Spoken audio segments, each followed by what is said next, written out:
Alhamdulillah. Sheikh, my question is about invasion of personal prayer space. So sometimes people come from the front, trying to pass by the sides of a person, making up missed congregational rak'ahs.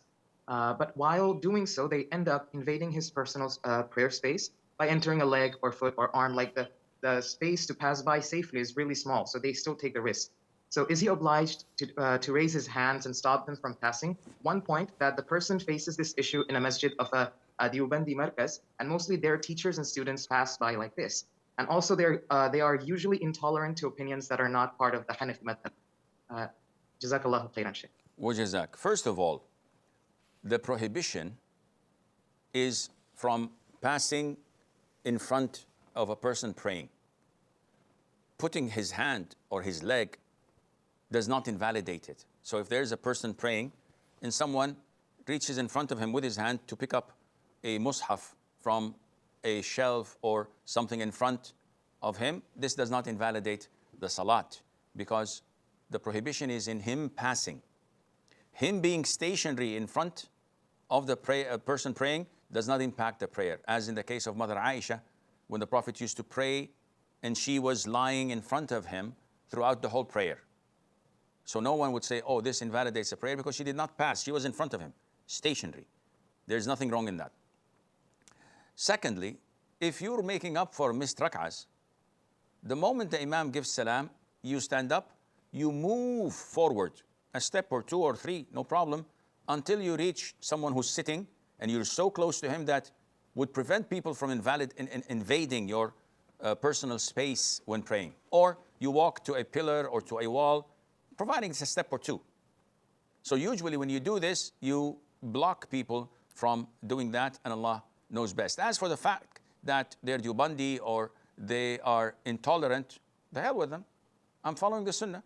Who cares what they think? The Prophet ordered me ﷺ to stop who wants to invade and walk through.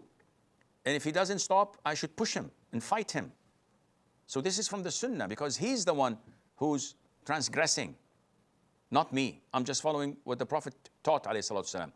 And one has to use wisdom and see the consequences of his action, because sometimes you have to lose a battle in order to win the war. With such ignorant people, it's highly advised not to pray in their masjids. Go and put yourself with people who follow the Sunnah, the way of the Prophet ﷺ, who love the Prophet ﷺ and worship Allah through following him, not through blindly following their scholars and their maulanas who teach them against the Sunnah of the Prophet ﷺ with corrupt aqidah.